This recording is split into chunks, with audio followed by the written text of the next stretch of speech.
اعوذ باللہ من الشیطان الرجیم بسم اللہ الرحمن الرحیم الحمدللہ رب العالمین۔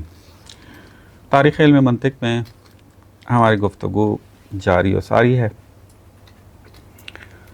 کہاں تک پہنچے تھے ہم اس میں؟ جناب شیخ اشراق تک ہماری بحث چل رہی تھی، اور جناب شیخ اشراق نے کیا تبدیلیاں علم منطق کی مباحث میں کی ہیں اس پہ بات چل رہی تھی، اور ہماری بات یہاں آ کے رکی تھی کہ جناب شیخ اشراق نے کچھ تصدیقات کے باب میں بھی تبدیلیاں انجام دی ہیں۔ اس سے پہلے جناب شیخ اشراق سے پہلے یہ تبدیلیاں موجود نہیں تھیں۔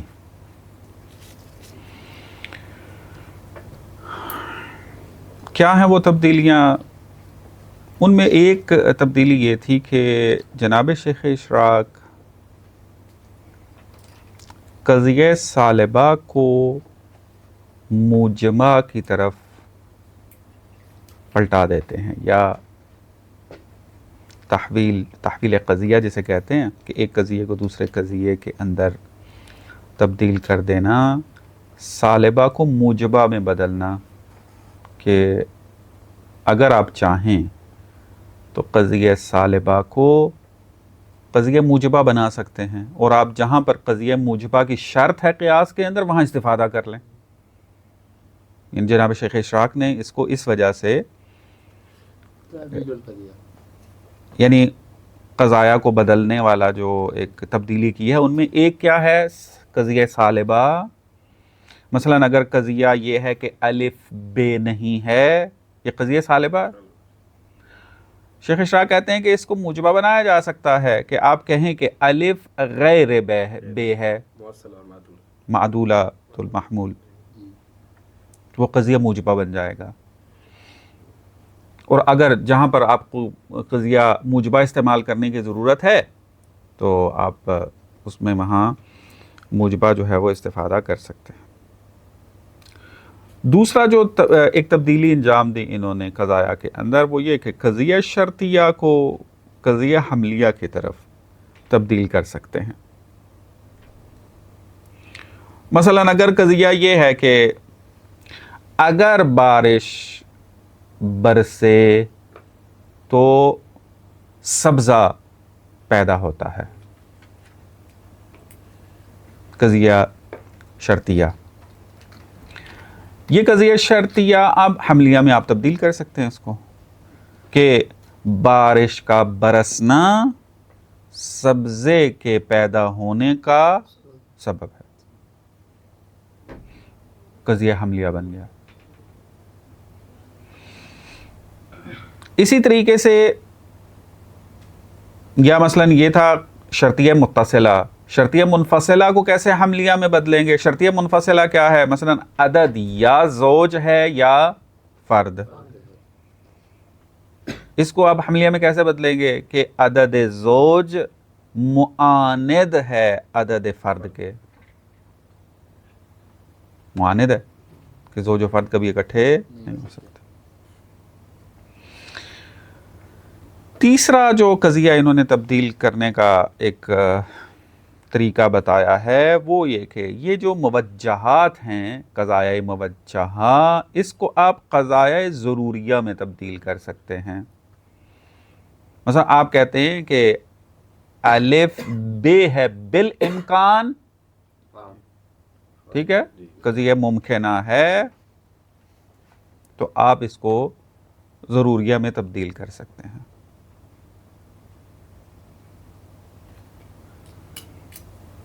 کہ الف جو ہے وہ ممکنۃ الباء ہے بالضرورہ۔ خوب، جناب شیخ اشراق کیا کہہ رہے ہیں کہ سارے قضایا کو بدل دیں؟ اس میں نہ بدلنے کا نہیں کہہ رہے، ایک رائے حل پیش کر رہے ہیں کہ کہیں پر اگر ضرورت پیش آ جائے کہ آپ کو موجبہ کی ضرورت، لیکن قضیہ ثالبہ آپ کے پاس موجود ہے، لیکن آپ نے استفادہ جو ہے وہ موجبہ سے کرنا ہے، تو آپ ثالبہ سے موجبہ میں اس کو تبدیل کر کے استفادہ کر سکتے ہیں۔ اسی طریقے سے شرطیہ کو حملیہ میں تبدیل کرنا اور موجہات کو ضروریہ میں بدلنا، جب آپ کو ضرورت ہو کر سکتے ہیں، ورنہ ضروری نہیں ہے کہ آپ سارے قضایا کو یعنی ممکنہ نام کا کوئی قضیہ ہو ہی نہ، آپ ضروریہ فقط بنا لیں نا، ایک رائے حل پیش کر رہے ہیں۔ تو یہ ایک تبدیلی تھی جو شیخ اشراق سے پہلے جو ہے وہ موجود نہیں تھی، جناب شیخ اشراق نے انجام دی ہے۔ اس کے بعد بڑی شخصیت جو ہے وہ جناب ملا صدرہ ہیں۔ اگرچہ میں نے بہت ساری شخصیات درمیان میں چھوڑ دی ہیں، گفتگو کر سکتے ہیں ہم ان کے اوپر، جیسے خواجہ نصیر الدین طوسی ہیں، جنہوں نے خواجہ نصیر الدین طوسی اتنی عظیم شخصیت ہیں فلسفے کی دنیا میں کہ ان کو کہا جاتا ہے کہ خواجہ جو ہے وہ عقل ہادی عشر ہے۔ فلسفے میں آپ جب فلسفہ پڑھیں گے تو وہاں عقول عشرہ کا ایک نظریہ پایا جاتا ہے، 10 عقل۔ تو ان کی اہمیت بیان کرنے کے لیے، ان کا وہ فکر میں گہرائی کو بیان کرنے کے لیے جو اصطلاح استعمال کی ہے کہ یہ عقل ہادی عشر، 11ویں عقل خواجہ نصیر الدین طوسی ہیں، کہ بہت بڑی خدمات ہیں ان کی، جامع شخصیت تھیں، ریاضی دان تھے، فزکس دان تھے، منطق دان تھے، کہ انہوں نے پھر ابن سینا کی کتابوں کی جو شرح کی ہے، مثلا الاشارات و تنبیہات کی جو شرح کی ہے خواجہ نصیر الدین طوسی نے، شرح الاشارات کے نام سے پھر وہ معروف ہے، یہی نصاب کے طور پر جو ہے وہ پڑھائی جاتی ہے۔ اگر بات کرنا چاہیں تو خواجہ نصیر کے بارے میں بات کی جا سکتے ہیں، ان کی بھی بعض تبدیلیاں اس طرح کی پائی جاتی ہیں۔ اس کے بعد پھر جو دوسرا بڑا نام ایک آتا ہے وہ ہے علامہ حلی کا، کہ علامہ حلی بھی ایک عظیم شخصیت گزر کے گئی ہیں، جامع ترین شخصیت ہیں، درجہ اول کے فقیہ ہیں، درجہ اول کے فلسفی ہیں، درجہ اول کے منطقی ہیں۔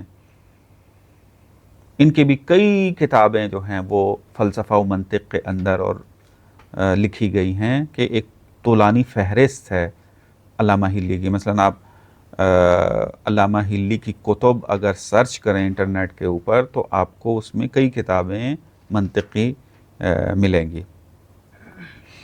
ان میں ایک کتاب جو پڑھائی جاتی ہے نصاب کے طور پر، یا پڑھائی جاتی تھی، وہ کون سی کتاب ہے؟ جوہر النضید فی شرح منطق التجرید۔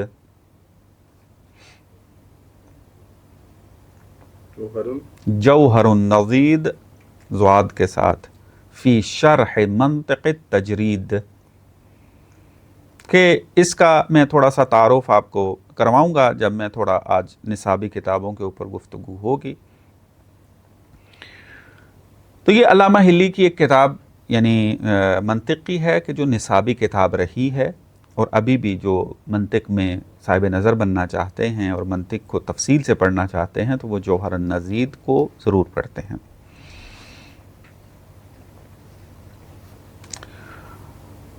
ملا صدرہ اس اعتبار سے ایک بڑی شخصیت ابھرے ہیں کہ انہوں نے فلسفے کی دنیا میں بہت بڑا تحول ایجاد کیا ہے، تبدیلی ایجاد کی ہے، ایسے نظریات کو بیان کیا ہے کہ جو ملا صدرہ سے پہلے یا تو تھے نہیں یا توجہ نہیں تھی، اور ملا صدرہ نے ان مبانی فلسفیہ کو بنیاد بنا کر اپنے فلسفے کی عمارت کھڑی کی ہے۔ مثلا جس میں ان کا ایک سب سے کلیدی اور مرکزی ستون جو ہے فلسفے کا وہ اصالت الوجود ہے، کہ ملا صدرہ کا پورا فلسفہ اصالت الوجود پر کھڑا ہے۔ اگر یہ ستون گرا دیا جائے صدرہ کا پورا فلسفہ آسانی سے گرا سکتے ہیں، اس کو پھر محنت کرنے کی ضرورت نہیں ہے۔ ملا صدرہ نے زیادہ کام جو ہے فلسفے میں کیا ہے، لیکن چونکہ منطق کا سروکار ہے فلسفے کے ساتھ، تو جناب ملا صدرہ نے منطق کے اوپر بھی تحقیقات کو انجام دیا ہے۔ جناب ملا صدرہ کی مختلف کتابیں جو منطق کے اندر موجود ہیں اور ان کے نظریات منطقی کو ہم پڑھ سکتے ہیں جا کر. ایک کتاب ہے مختصر، ایک تدریسی کتاب بھی بن سکتی ہے، جبکہ حوزہ علمیہ قم کے اندر اس کو بیان بھی کیا گیا ہے اور اس پہ درس بھی موجود ہیں اور اس کی شرح بھی موجود ہے. وہ ہے التنقیح فی المنطق، ملا صدرہ کی کتاب التنقیح فی المنطق. یہ مختصر کتاب ہے. تنقیح کا کیا مطلب ہے؟ تنقیح کرنا یعنی کہتے ہیں نا کہ منقح کرنا مباحث کو، اس کو صاف شفاف طور پر بیان کرنا، زوائد نکال دینا اور پھر اصل جو اہم بحثیں ہیں ان کے اوپر تمرکز کر دینا. سر یہ ایک سوال تھا جی. یہ منطق کی اور یہ فلسفہ جو ہے سر، یہ تو عقلی علوم ہے سر، یہ عقلی علوم نہیں ہے منطق کے فرق. تو یہ عقلی علوم تو تبدیل نہیں ہوتے، یہ آگا سامنے پھر کس طرح تبدیلیاں کی ہیں؟ نہیں تبدیل ہونے کا فلسفے کی آپ نے کہا دنیا میں بڑے تبدیلیاں کی. ہاں یعنی جدید مبانی جو ہیں وہ استخراج کیے ہیں. تبدیل کرنے کا یہ مطلب ہے نا، تو وہ تو چل رہا ہے نا، علم میں جو ہے وہ ترقی ہوتی ہے. تنقیح کا جو معنی آپ مثلا کر سکتے ہیں، مثلا صاف کرنا، چھانٹنا، کسی چیز سے عیب دور کرنا، مثلا یہ اس کا ایک لغوی معنی ہے. لیکن التنقیح فی المنطق کے اندر جو ہے وہ آپ یہ کہہ سکتے ہیں کہ منطق کی مباحث کو انہوں نے کیا کیا ہے، ریفائن کیا ہے اور نہایت مختصر اور جامع شکل میں پیش کرنا. جس طرح ہم دوسرے علوم میں دیکھتے ہیں کہ مثال کے طور پر نحو و صرف ہو گئے، اس میں استثنائی قواعد میں ملتے ہیں کہ یہ قاعدہ اس طرح سے ہے، استثناء میں یہ چیزیں بھی ہیں. منطق میں قاعدے میں استثناء نہیں ہوتا، عقلی قاعدے میں. خوب، بس ایک کتاب جناب ملا صدرہ کی التنقیح ہے. کتاب التنقیح جو ہے اس کے اوپر جو ہے وہ استاد عسکری سلیمانی کے فارسی میں دروس بھی موجود ہیں اور ایک اس کتاب کی شرح بھی موجود ہے. ملا صدرہ نے منطق میں کیا نوآوریاں کی ہیں، کیا جدید آراء و نظریات پیش کیے ہیں، یہاں سے پتہ چل سکتا ہے. اسی طریقے سے کتاب التعلیقات جو کہ حکمت اشراق کے اوپر انہوں نے جو حاشیے لگائے ہیں، اس کے منطق کے باب میں جناب ملا صدرہ نے اپنی منطقی تحقیقات کو پیش کیا ہے. تیسرا ایک رسالہ ان کا موجود ہے، رسالہ التصور والتصدیق، تصور و تصدیق کی حقیقت پر ایک پورا تفصیلی رسالہ موجود ہے، جس میں ملا صدرہ نے تصدیق کی کیا حقیقت ہے اس کے اوپر تفصیل سے بات کی ہے. مثلا آپ جب منطق مظفر میں حقیقت تصدیق کو پڑھتے ہیں تو وہاں پر جناب مظفر نے ملا صدرہ کی جھلک دکھائی ہے. اس کی تفصیلی بحث جو ہے وہ رسالہ التصور والتصدیق کے اندر پائی جاتی ہے. بہرحال یہ تین ان کی اہم کتابیں جس میں انہوں نے اپنے منطقی آراء و نظریات پیش کیے ہیں. جناب ملا صدرہ آیا الگ سے کوئی منطقی مکتب بنا سکے ہیں، جیسا کہ ہمارے پاس منطق ارسطوئی ہے، منطق رواقی مغاری ہے مثال کے طور پر، درست ہے؟ آیا ملا صدرہ الگ سے کوئی منطق بیان کر سکے؟ جواب اس کا یہ ہے کہ الگ منطق نہیں ہے، یہ وہی منطق سینوی و منطق ارسطوئی ہی ہے، سٹرکچر بھی وہی ہے، مباحث بھی وہی ہیں، لیکن جزئیات کے اندر جیسے باقی مناطقات جدید آراء پیش کرتے رہے ہیں، جناب ملا صدرہ نے بھی پیش کی ہیں. شیخ اشراق سے کافی متاثر ہیں رہے تصدیق کی حقیقت کو بیان کرنے کے اندر. ابن سینا، سٹرکچر ابن سینا اس سے متاثر ہیں. جناب ملا صدرہ نے ایک جدید رائے پیش کی منطق میں جس نے بہت ساری مشکلات کو حل کر دیا. آپ نے اس کو منطق مظفر میں پڑھا ہے اور تفصیل کے ساتھ اس کو پڑھایا جاتا ہے. وہ کیا ہے؟ حمل کو تقسیم کرنا، حمل اولی و حمل شائع صناعی. یہ ابتکار و نوآوری ہے جناب ملا صدرہ کی. ملا صدرہ سے پہلے یہ اس قسم کے جو قضایا تھے الجزئی جزئی الجزئی کلی، دونوں قضیہ اگر ظاہری اعتبار سے دیکھیں تو یہ کیا ہیں؟ متناقض. کہ کیسے آپ کہہ سکتے ہیں کہ جزئی جزئی ہے پھر کہیں جزئی کلی ہے. لیکن اگر اس کو حقیقت کے اعتبار سے دیکھیں تو یہ قضایا درست ہیں. اب چونکہ حمل کی اقسام حمل اولی و شائع موجود نہیں تھی تو جناب مناطقہ جو ہیں وہ پریشان رہتے تھے. اس کو حل کیسے کریں؟ اس پیراڈاکس کو حل کیسے کریں؟ اپنے رائے حل پیش کرتے تھے، لیکن دقیق رائے حل تب پیش ہوا کہ جب جناب صدرہ نے کہا کہ حمل دو قسم کا ہے، حمل اولی و حمل شائع صناعی. اور تناقض کی جو شرطیں بیان کی جاتی ہیں کہ وحدت ہونی چاہیے، مثلا موضوع میں وحدت ہونی چاہیے، اور جو شرائط تناقض بیان کیے گئے ہیں 8 ہیں. 9ویں شرط جو ہے جناب ملا صدرہ نے حمل اولی اور حمل شائع کی لگائی ہے. مظفر میں بھی یہی ہے یہ بات. یہ وہ ابتکار اور نوآوری تھی جناب ملا صدرہ کی جس نے پھر مشکل حل کر دی. ہمیں یہ بھی پتہ چل گیا الجزئی جزئی کیوں ہے بالحمل الاولی، الجزئی کلی بالحمل الشائع. درست ہے؟ یا مثلا دوسرے طریقے سے بھی کر سکتے ہیں، اس کی تفصیل منطق کے اندر موجود ہے، کیونکہ حمل اولی خصوصیت جو ہے وہ کیا ہے؟ موضوع کی صفت بھی واقع ہو سکتا ہے، موضوع کے لیے قید بھی بن سکتا ہے اور حمل کی قید بھی بن سکتا ہے. مثلا آپ یہ کہہ سکتے ہیں الجزئی بالحمل الاولی، وہ دیکھنا ہے کہ وہ جزئی ہے یا کلی. یعنی اس میں حمل اولی کے اندر کیا ہوتا ہے؟ دو جگہ آپ منطق مظفر میں پڑھتے ہیں حمل اولی کا اور حمل شائع کو. ایک پڑھتے ہیں باب قضایا کے اندر اور ایک پڑھتے ہیں آپ عنوان و معنون کے اندر. دونوں کا معنی الگ ہے. عنوان معنون میں حمل اولی سے کیا مراد ہے، شائع سے کیا مراد ہے، اور باب قضایا میں حمل اولی اور حمل شائع سے کیا مراد ہے. درست ہے؟ دونوں کا تعریف ڈیفینیشن آپ الگ کرتے ہیں.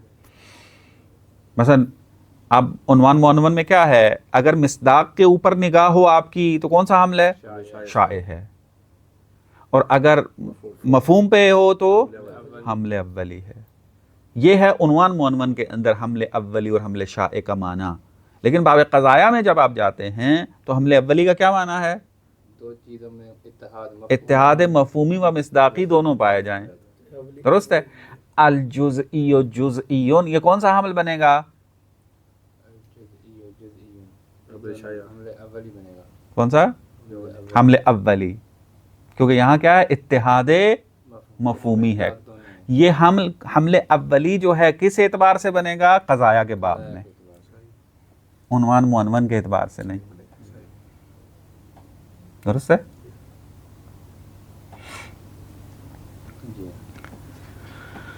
یہ امتحان جو آپ کا لیا تھا آپ لوگ ہی تھے؟ ہاں، یہ وہی بحث ہے. اس وقت ڈال رہی تھی ذرا تھا. ہاں، یہ وہ دقتیں ہیں کہ جو ملا صدرہ نے جو ہے اس کو حل کیا ہے. خوب، ایک اور ملا صدرہ نے حمل کی قسم بیان کی ہے، وہ فلسفے میں استفادہ ہوتا ہے، لیکن یہاں میں اس کی وضاحت نہیں کروں گا، نام فقط لے لیتا ہوں. آپ جب فلسفہ پڑھیں گے وہاں آپ کو یہ چیزیں ملیں گے. حمل الحقیقت والرقیقہ. جناب ملا صدرہ چونکہ منطق کو فلسفے کے لیے ٹول سمجھتے ہیں جو کہ ہے، تو اپنے فلسفے کے لیے انہوں نے پھر کچھ مباحث کو منطقی تحقیقات کو پیش کیا ہے. اور چونکہ ملا صدرہ کا فلسفہ ایک جدید فلسفہ ہے، لہذا منطقی آراء و نظریات میں بھی بعض تبدیلیاں جدید آئی ہیں، جن میں آپ کو بتایا حمل اولی و حمل شائع ہے، اور اسی طرح حمل الحقیقت والرقیقہ. اب اس کی تفصیل ہے، چونکہ اس کو وضاحت کرنے میں پورا ایک درس چاہیے 40-50 منٹ کا تو پورے مقدمات سے اس کو بیان کریں. ہاں آگے فلسفے میں پڑھیں. ہاں یہ فلسفے کی بحث ہے جب آپ باقی فلسفی کتابوں میں داخل ہوں. دوسرے بھی تو ہے نا حملے طبعی اور یہ ابتکارات میں سے نہیں ہے، مثلا یہ آپ کو یہ چیزیں بیان کی تھی. خوب یہ ابھی تک بس نتیجہ ہمارا کیا نکلا، ابھی تک کی جو مباحث تاریخی طور پر آپ کو بیان کی کہ ارسطو سے سلسلہ شروع ہوتا ہے اور آج تک جو منطق کی کتابیں ہماری موجود ہیں وہ ارسطوئی رواقی مغاری ہیں. درست ہے، پچھلے درس میں اس کی وضاحت کر دی ہے. باقی پھر جزئی تبدیلیاں آتی جا رہی ہیں، مثلا 9 بخشی کو 2 بخشی کر دیا گیا، ٹھیک ہے، 9 پارٹ کو 2 پارٹ میں تبدیل کر دیا، یا جدید نظریات جو ہیں بیچ میں آ گئے، مثلا علم کو تصور و تصدیق میں تقسیم کیا گیا. درست ہے. اسی طریقے سے مثلا آپ آگے بڑھتے آئے کہ جو آپ کی خدمت میں بعض جدید آراء جو ہیں وہ بیان کی ہیں اب تک. اب یہاں پر چند مباحث رہتی ہیں کہ اس کو میں بیان کروں، اس کے بعد پھر دیکھتے ہیں کہ علم منطق میں کون سی اور بحث اس درس کے لیول کے مطابق بیان کی جا سکتی ہیں. آہستہ آہستہ اس کو دیکھتے ہیں. ایک بحث یہ رہتی ہے کہ اسلامی دنیا کے اندر علم منطق کے مخالفین کون کون سے ہیں شیعہ و سنی کے اندر. فقط تذکرہ فہرستوار کروں گا، ان کے دلائل کیا ہیں یہ پھر ایک پورا مستقل لیکچر چاہیے کہ جس میں ہم پھر منطق کے اوپر اٹھنے والے اعتراضات کو ایک ایک کر کے بیان کر کے جواب دیں. یہ ایک پورا یعنی تاریخ علم منطق کی طرح ایک عنوان چاہیے کہ منطق پر اٹھنے والے اعتراضات کے جواب، ایک پوری سیریز چلے اس میں. کہ انشاءاللہ اگلے درس میں کوشش ہے کہ اس موضوع کو کور کیا جائے. اس کے بعد پھر اسلامی دنیا کے اندر ہی ایک تبدیلی جو میں نے آپ کو بیان کی تھی منطق استقرائی کی، کہ جو کہ جناب شہید باقر الصدر نے مکتب تشیع میں انجام دی ہے، اس کے اوپر ایک نگاہ ڈالنے کی ضرورت ہے کہ منطق استقرائی کیا کہتی ہے. اور پھر منطق جدید و منطق ریاضی، کہ اس کو منطق جدید بھی کہتے ہیں، منطق ریاضی بھی کہتے ہیں، اس کے اوپر ایک مختصر سی نگاہ ڈالیں گے. یہ ان کا دعویٰ یہ ہے کہ منطق جدید جو ہے یا منطق ریاضی یہ بالکل فرق کرتی ہے منطق ارسطو سے. ایک جدید منطق ہے کہ جو کہ مغربی دنیا کے اندر اب جو منطق رائج ہے وہ منطق جدید ہے، منطق ارسطوئی نہیں ہے. منطق ارسطو کے ناقدین غرب کے اندر بھی موجود ہیں، یعنی نہ فقط یہ کہ علم اسلامی دنیا میں بلکہ مغربی دنیا کے اندر بھی ارسطوئی منطق کو نقد کیا گیا ہے اور پھر متبادل منطق کو بیان کیا. کئی منطقیں ہیں، اب ساری بحثوں میں داخل نہیں ہو سکتا کہ کون کون سی مغرب دنیا میں کافی منطق وجود میں آئی ہیں، لیکن ایک جن کی شہرت زیادہ ہو گئی ہے منطق جدید، اس کو یہاں پر بیان کروں گا. پھر میرا خیال میں یہ بحث ہماری تاریخ علم منطق کی اپنے اختتام کو پہنچے گی اور پھر دیکھیں گے کہ علم منطق کی ہم نے اور کون کون سی مباحث کو یہاں پر ذکر کرنا ہے. نصابی کتابیں منطق کو پڑھا کیسے جائے، میرا ارادہ تھا کہ ابھی اس کو بیان کر دیں یہ، لیکن اب نہیں معلوم کتنے منٹ کا ہو گیا درس، چیک کریں ذرا. 24 میرا خیال کفایت کرتا ہے ابھی، چونکہ نصابی کتابوں کو میں بیان کروں گا آدھا گھنٹہ تو اس کے اندر چاہیے. میرا ارادہ تھا کہ آج مختصر سا یہ بیان کر کے میں نصابی کتابوں کا بیان کروں گا کہ منطق کو کیسے پڑھنا چاہیے. یہ بھی پھر ایک عنوان ہے، لکھ لیں اس کو، بھول نہ جاؤں. اور یہ 3-4 عنوان جو آپ کو بیان کیے ایک ایک کر کے اس کو پھر تفصیل سے ہم بیان کریں گے. آج کے لیے میرا خیال اتنا کافی ہے. وصلی اللہ علی محمد و آل محمد.